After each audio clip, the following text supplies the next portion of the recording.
Vous assistez au programme grâce au Padre Pio.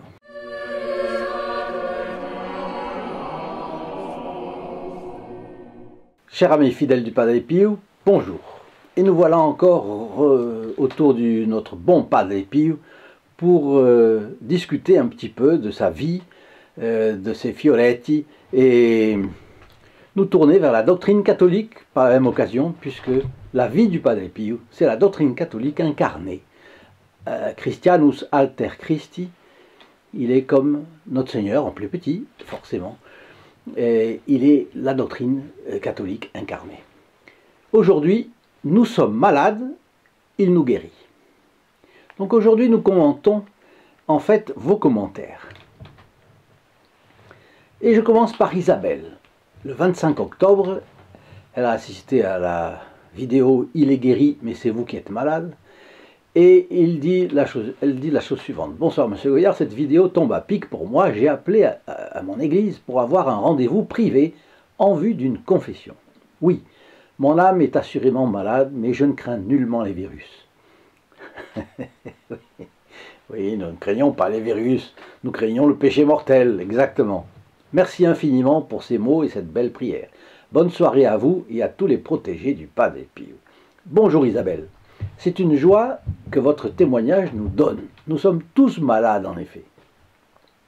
Mais nous sommes lavés de nos péchés par le sang versé sur la croix par notre Seigneur. Saint Louis Grillon de Montfort parlait du fleuve de sang versé par Jésus. Pourquoi cette image d'un fleuve de sang? Cela semble démesuré pour quelqu'un qui serait fanatique de la mesure en tout, n'est-ce pas? Eh bien, une seule goutte de son précieux sang, par exemple, celle versée à l'occasion de la circoncision de l'enfant Jésus au temple, aurait suffi à nous racheter, puisque versée par Dieu. Dieu avait été l'offensé par le péché originel et les péchés actuels. Eh bien, le voilà, une goutte de sang de Dieu suffisait pour nous racheter. Mais il a voulu verser son sang en abondance. Il ne pouvait même pas faire plus, puisque à la fin, c'est de l'eau qui a coulé de son côté, transpercée par la lance de Longinus. C'est pour exprimer cette surabondance de sacrifice que saint Louis Grillon de Montfort parle d'un fleuve de sang. Quand on y pense en profondeur, on ne peut qu'être touché par l'amour du Christ. Ajoutons que ce sacrifice, il l'aurait fait pour un seul d'entre nous. Et ça, c'est une excellente raison pour continuer à faire nos efforts, toujours essayer de progresser. Car une vie spirituelle en stagnation, cela signifie reculer. Donc, allons de l'avant avec force, énergie, emphase, résolution. Florence, le 25 octobre, la même vidéo. Il est guéri, mais c'est vous qui êtes malade. Florence nous répond. Bonjour, j'ai expérimenté moi-même le grand pardon il y a peu, car je ne m'étais pas confessé depuis 17 ans. Gloire à Jésus le Rédempteur infiniment miséricordieux. J'ai été très mauvaise, mais je désire vivre saintement et toujours faire plaisir à Jésus, notre bien-aimé. Le Padre Pio est comme un tuteur spirituel pour moi, qui avait commencé à pousser de travers. Grâce à lui, je suis redressé et j'essaye maintenant de pousser droit. Merci à lui. Bonjour Florence, votre image est excellente. Le Padre Pio comme tuteur de chacun de ses enfants et protégés. C'est vraiment ça. Il est notre tuteur. Prions pour qu'il soit à nos côtés jusqu'à la porte du ciel. Vous vous rappelez qu'il a dit qu'il attendrait à la porte du ciel jusqu'à ce que le dernier de ses fils et filles y soit entré. Il ne tient qu'à nous de désirer cela. L'intensité de notre désir du ciel est la meilleure garantie que le Padre Pio se penchera sur nous. Alors, bon courage à vous et encore et toujours à bientôt sur la chaîne, sur les pas du Padre Pio. Isabelle. Isabelle, c'est le 28 octobre. La vidéo s'appelait « L'arme du Padre Pio contre le diable » que vous croyez connaître. Et Isabelle nous dit « Mille merci pour les belles photos, les médailles, le livre, les cartes avec Jésus et notre cher Padre Pio. C'est très généreux. » Je fais une parenthèse. C'est chaque membre du groupe des protégés du Padre Pio qui est ici remercié pour sa générosité par Isabelle. Vous qui regardez cette vidéo, vous savez que tout ce qui est entrepris dans le cadre de cette chaîne les grâces à l'aide spirituelle et financière du groupe des protégés du Padre Pio. Les membres de ce groupe prient aux intentions de ceux qui se recommandent à leur prière et même de ceux qui en ont besoin dans cette vaste famille spirituelle que nous formons. Et ils font aussi un sacrifice régulier sur le plan économique aussi pour permettre l'impression des photos, livres, cartes postales, médailles, calendriers du Padre Pio.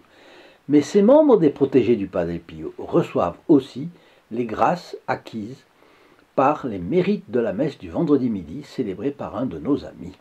Et vous savez, je le répète, les grâces acquises par une seule messe sont incroyablement grandes, infinies.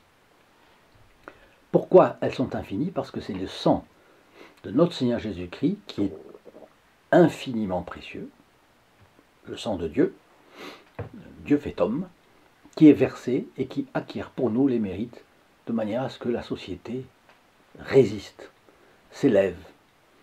Donc, vous savez que cette messe est célébrée par un de nos amis, jeune prêtre, et j'en profite pour demander à chacun qui a reçu quelque chose et qui en est content de prier par exemple un Je vous salue Marie.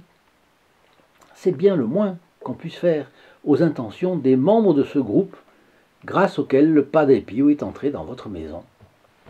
Alors, je ferme ma parenthèse. Isabelle continue.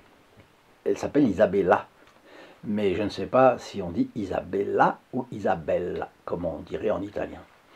Je partage, nous dit-elle, au maximum vos vidéos et je parle du Padre Pio et de votre action, du groupe des protégés, etc. Je suis comblé de joie, de paix, de foi.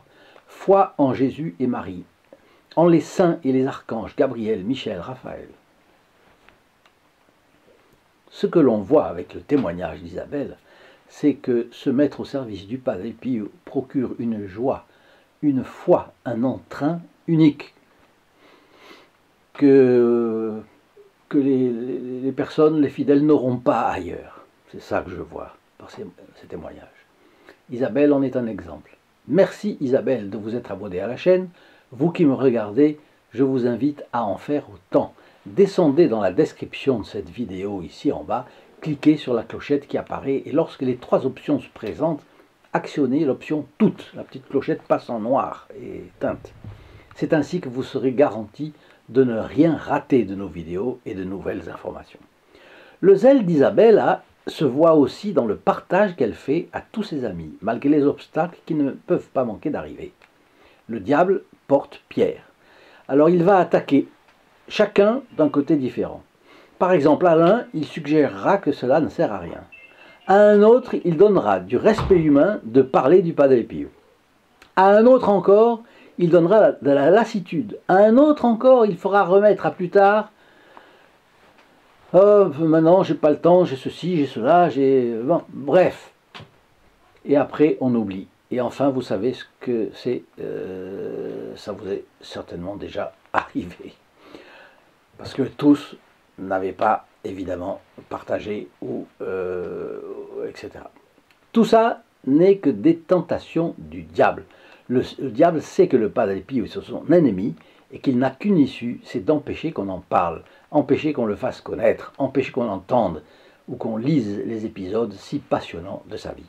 Rien n'est jamais perdu d'avance. Le Padre Pio est un grand expert pour surmonter des obstacles. Il ne craint rien. Isabelle continue. Le New Age trompe les gens. Moi-même, je n'allais plus à la messe. Et donc, on voit qu'elle a fréquenté un peu le New Age un moment. J'ai fait un chemin de retour à l'église de notre Jésus que j'aime et que j'ai toujours respecté, et Marie, sa chère mère, ainsi que la nôtre. Je vais à la cure lundi pour demander la longue confession que j'attends et pouvoir aller aux messes plus purement et communier à nouveau. Merci, gratitude, reconnaissance pour vous et toute votre équipe. Eh bien, merci au bon Dieu de vous voir ramener du New Age à l'Église catholique, la Sainte Église, notre Sainte Mère l'Église, catholique, apostolique et romaine. Merci à Notre-Dame, sans laquelle rien ne se fait de bon sous le soleil, elle qui est la médiatrice de toutes les grâces, Et merci au Saint Padre Pio pour sa participation, je n'en doute pas, à ce retour à l'église de notre Jésus et de Marie, sa mère, et la nôtre, n'est-ce pas? Après ces 3 témoignages encourageants de fidèles du Padre Pio qui sont allés pour leur bonheur se confesser, revenons-en à Roberto, qui est de l'île Maurice. Et c'est le 25 octobre qui nous écrit, il est guéri, mais c'est vous qui êtes malade. Vous vous rappelez, c'est le titre de la vidéo. Il nous dit « Merci de répandre la dévotion au Padre Pio et de partager les faits de sa vie pour la francophonie. Moi aussi, je fais mon mieux pour partager avec les autres la vie de Padre Pio. Je suis italien et résident à l'île Maurice depuis 15 ans. J'appartiens à un groupe de prière qui avance avec beaucoup de difficultés, mais aussi de ferveur. Oui, c'est normal, les difficultés font partie de cette vie. D'un côté, à cause du péché originel, il y a une espèce de loi de la gravité qui entraîne tout vers le bas, bien sûr. Mais d'un autre côté, si nous n'avions pas des difficultés à vaincre, il n'y aurait pas de... on ne s'améliorerait pas. Comment vous vous rappelez, c'est dans Corneille, dans le Cid, qui triomphe qui vainc sans péril, triomphe sans gloire. Bon, à vaincre sans péril, on triomphe sans gloire. Alors, c'est normal. Donc, il continue. Roberto continue. Je partage votre vidéo. Merci beaucoup, que Dieu vous bénisse. Vous voyez, c'est mon commentaire, tout ce contingent de fidèles du Padre Pio qui partagent ces vidéos, qui font connaître notre bon, excellent Capucin. Eh bien, à tout cela, à chacun qui s'abonne, qui actionne la clochette, l'option toute qui apparaît, à chacun qui partage, qui met son like et tout cela, à chacun, eh bien, le Padre Pio le lui rendra. Voilà ce que je peux dire. Notre 5e témoignage, c'est Estelle. Lui aussi, elle aussi, elle commente la vidéo « Il est guéri, mais c'est vous qui êtes malade ». 25 octobre. Bonjour monsieur, bonjour à tous, merci infiniment pour cette nouvelle vidéo, tellement juste pour notre temps. Je l'ai partagée à mes proches, dont la foi est malheureusement plus ou moins tiède. Merci de tout cœur pour cette magnifique prière. Une fois de plus, c'est une grâce, une ouverture vers le ciel. Et j'aimerais tellement que beaucoup d'autres autour de nous l'entendent et en prennent conscience. Je suis heureuse de compter parmi vos membres. Je suis heureuse de vous connaître et de vous suivre. Que le Seigneur vous comble de ses grâces et vous protège pour continuer ce lumineux chemin d'évangélisation. Bien à vous. Eh bien, je vais commenter un morceau de cette phrase. Estelle dit « J'aimerais tellement que beaucoup d'autres autour de nous entendent ces messages et en prennent conscience. Cela vient d'une grâce qu'Estelle a reçue, manifestement. Ça n'arrive pas sans avoir une grâce. C'est une soif d'âme, un désir que les choses avancent, un désir que le bien gagne dans ce monde où malheureusement les choses vont tout de travers. Mais voyez, au temps de notre Seigneur Jésus-Christ, quand notre Seigneur Jésus-Christ est né, le monde était complètement corrompu. Et l'Église a eu affaire à toutes sortes d'obstacles au long de son histoire. Et elle en aura toujours. Mais malgré les obstacles qu'on pourrait qualifier de impossibles à surmonter, l'Église a toujours surmonté. L'Église a toujours vaincu. Et l'Église vaincra toujours. Ça, c'est ce qu'il faut bien se dire. Donc, le désir que beaucoup d'âmes aillent au ciel, d'un côté, le désir que sur le plan, bien malgré l'esprit du monde, l'Église se répande, et enfin, que malgré tout cela, l'Église influence la société. Pas seulement les gens le dimanche à la messe, non. Il faut que tout soit influencé par l'Église. Eh bien, c'est arrivé dans le passé, eh bien, il faudra que ça revienne dans l'avenir. Et c'est cela que la Sainte Vierge à Fatima nous a promis. À la fin, mon cœur immaculé triomphera. Voilà, voilà ce que le commentaire d'Estelle me suggère comme idée. Sixième témoignage, celui de Maurice, le 28 octobre, l'arme du Padre Pio contre le diable, que vous croyez connaître. Bonjour Monsieur Maurice, Monsieur Goyard. Paix sur tous les protégés du Saint Padre Pio dans le monde entier. Nous sommes presque 63 000 abonnés et je suis heureux de voir que la chaîne se répand plus rapidement. Prions ensemble pour suivre le bon chemin, celui de notre Seigneur Jésus-Christ et de Sainte Marie, notre Mère à tous. Merci pour vos prières. Et enfin, attention, je remercie bien sûr le souscripteur de ce message, mais je remercie aussi chacun. Parce que si il y a un progrès, s'il y a beaucoup d'abonnés qui se manifestent, etc., c'est parce que chacun a senti que cela correspondait vraiment à quelque chose de vrai, de bon et de beau. La vie du Padre Pio, elle est belle, elle est belle. Et donc n'hésitons pas à la faire connaître et à soutenir cette action de toutes les manières que vous puissiez le faire. Si vous voulez, en bas, dans la description, vous avez plusieurs liens, et il y en a un, celui qui est en bleu, st-padre-pio.fr. Vous pouvez aller là et commander photographies du Padre Pio, médailles, etc. Vous pouvez voir cela. Faustin, le 28 octobre, l'arme du Padre Pio contre le diable que vous croyez connaître. Merci, Monsieur Goyard, pour les fiolettes du Padre Pio qui redonnent courage pour vivre le quotidien dans cette société en désordre organisé. Alors, j'aime beaucoup cette expression « désordre organisé » parce que ce désordre, au point où nous en sommes, il n'est pas spontané comme ça. Et vous avez raison, Faustin, nous voyons se développer un désordre qui va extrêmement loin et auquel il n'est apporté par personne aucune solution. On laisse pourrir les situations et le mal se développe. Et ça, c'est organisé. Par exemple, la police achemine vers la prison des délinquants graves qu'elle vient de prendre et le juge décide de ne pas écrouer. Enfin quoi, le délinquant court toujours. Cela inclut des voleurs, des violeurs, des marchands de drogue. Tout ce petit monde vient des mêmes milieux. Ils sont coutumiers du fait, ils sont connus. Ce sont des gens qui ont eu maille à partir avec la police ou avec la justice à plusieurs reprises. On ne peut pas prendre des décisions fermes, non, c'est pas possible. Et faire preuve de mollesse à ce point, c'est une pompe aspirante. Il n'y a aucune raison pour que demain, cela ne soit pas pire qu'aujourd'hui. C'est cela le chaos organisé. Autre chose, sous prétexte qu'il n'y a pas assez de place dans les prisons, plusieurs dizaines de milliers de délinquants, je crois que c'est près de 80 000 aujourd'hui, se trouvent hors de prison. Et sans vous en rendre compte, vous les voyez au milieu des autres dans la rue. Dans ces conditions, il y aura toujours plus de victimes. Ça aussi, c'est du chaos organisé. Troisième exemple, cette année encore, dans un mois, il y aura la nuit de la Saint-Sylvestre. Et qu'est-ce qui se passe ce soir-là?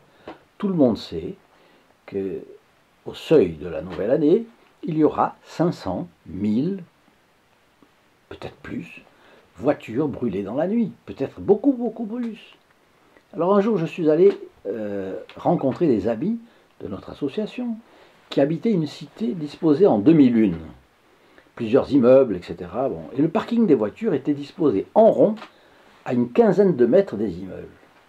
Et alors j'ai demandé, mais pourquoi les voitures ne sont pas à portée de main des habitants? En bas de l'immeuble, par exemple, parce qu'il y avait un trottoir immense. Bon, ils m'ont dit que c'était à cause des incendies de voitures de la Saint-Sylvestre, pour que les incendies ne menacent pas les habitations. Ce n'étaient pas des voitures de luxe, là, c'était des cités très importantes. Mais la perte d'une de ces voitures suffit parfois à causer un drame pour la famille, si le chef de famille en a besoin pour se rendre au travail, par exemple. Alors, qu'est-ce qui se passe? On laisse pourrir la situation. Pour faire respecter l'ordre public, on ne peut pas empêcher toutes ces folies. User des vertus cardinales que nous avons passées en revue la semaine dernière, la force, la justice, la tempérance, la prudence. On ne peut pas utiliser ça au service de l'ordre public, non? Eh bien, on ne le fait pas. les politiques, les responsables administratifs. Hélas, beaucoup de juges. Je regrette que les juges ne soient pas responsables de leurs décisions. Et ils sont nommés à vie, inamovibles donc, leur traitement est assuré. Alors évidemment, dans une société morale, il n'y a pas de problème. Mais aujourd'hui, qu'est-ce qui se passe? Si vous avez des syndicats de gauche dans la magistrature, il ne faut pas s'étonner non plus. Hein. Bon. Alors, aujourd'hui, des craquements se font sentir comme à la veille d'une éruption volcanique. Et on doit bien penser qu'un jour le volcan saute. C'est ça qui va se passer. C'est un désordre organisé parce que tout tend au même but, qui est le chaos de la société. Organisé par le diable, c'est sûr et certain, à une époque où les dirigeants de tous les pays font la même chose. Et le diable passe, bien sûr, par les hommes. Il ne peut pas faire avancer son projet de défigurer la création, il ne peut pas le faire passer tout seul, sans les hommes qui vont servir le diable par orgueil et révolte. C'est ça qui se passe. Alors Faustin termine ainsi. L'image du Padre Pio, ses paroles et ses conseils nous gardent dans la force de résister et de ne pas succomber. Belle journée à vous. Alors vous qui en ce moment regardez ces commentaires, si vous voulez recevoir à votre tour la belle photo du Padre Pio, pour vous, elle est gratuite et franco de port. Et vous la recevrez directement dans votre boîte aux lettres. Il vous suffit de nous passer un rapide coup de fil au 08 05 36 08 47 du lundi au vendredi de 8h30 à 12h30 et de 13h30 à 19h et le samedi de 9h à midi. Et ce sera le prix d'un appel local pour la France et les dom-toms. Cette photographie, nous l'avons proposée pendant 3 jours. Il en reste quelques exemplaires. Je vous propose, si vous ne l'avez pas, je sais bien, vous allez penser à un ami, etc. Oui, mais il vaut mieux réserver cela à des personnes qui n'ont pas bougé jusqu'à présent et qui pourraient être contents de l'avoir, de mettre la photographie chez eux, etc. Donc soyez gentils, si vous l'avez déjà reçu, de ne pas la commander. Il n'y en a pas beaucoup. Bon. Et enfin, Isabelle, c'est le dernier témoignage, le pouvoir exorcistique de la bénédiction du Padre Pio. C'était le 1er novembre. Elle nous dit « Merci beaucoup à vous tous. Oui, je suis très consciente que c'est aussi à chacun de nous de recevoir le mieux possible la bénédiction du prêtre lors de la messe ou à d'autres moments. Nous avons notre grande part à faire. C'est un bonheur et une grande bénédiction. Le Saint Padre Pio m'aide déjà beaucoup et m'a mise ce midi en contact avec une fleuriste. C'était le 1er novembre. Et donc elle nous a, écrit ce jour même. J'ai acheté 3 rosiers. Un pour nos défunts, un en l'honneur du Padre Pio et un en l'honneur de la Sainte Vierge Marie. Elle a très bien fait. Bravo, c'est ce qu'il fallait faire. Un pour notre Seigneur, un pour la Sainte Vierge Marie et un pour nos défunts. Un peu comme Saint Pierre, les apôtres qui disaient mon Dieu, ils étaient tellement frappés de l'ambiance. Voulez-vous qu'on construise une tente pour vous et une tente pour Élie et puis une tente pour... j'ai oublié là. Bon. C'est très bien, c'est ce qu'il fallait faire. La fleuriste, continue-t-elle, est née à San Giovanni Rotondo. Elle y va chaque année et porte la médaille du Padre Pio. Il n'y a pas de hasard. Je prie pour vous tous et la résurrection de l'Église catholique. Bravo. Exactement, c'est ce que je trouve. Il faut prier pour l'Église catholique. Pourquoi? Parce que c'est tout le bien que nous avons, nous l'avons par notre baptême. Tout le bon que nous avons en nous, c'est en vertu de notre baptême, qui nous a fait de passer de créature de Dieu à fils et filles de Dieu. Donc, cette grâce, c'est pas notre naissance au monde qui compte le plus, c'est notre baptême qui est notre naissance à la grâce. Nous ne connaissons pas, nous n'avons pas l'idée de l'immensité des grâces que nous avons reçues depuis notre baptême. Combien de fois Dieu nous a protégés, nous a évité de tomber dans le péché mortel, par exemple. Combien de fois nous avons été aidés sans que nous en ayons nulle idée, par notre ange gardien, par la Sainte Vierge, vous vous rendez compte? Bon. Alors, il n'y a aucun hasard, je suis bien d'accord avec vous. Nous vivons sous le regard de Dieu avec l'aide de la Bienheureuse Vierge, des saints, des anges. Et à propos des anges, savez-vous qu'étant des êtres spirituels qui n'ont pas de corps et qui se déplacent à la vitesse de la pensée, il suffit que vous en priez un, il arrive immédiatement à votre secours. Saviez-vous ça? À la suite du Padre Pio, sachons user des anges et nous en sentirons vite les effets. Je vous laisse donc avec la bénédiction de notre Capucin et je vous dis à demain. Au revoir.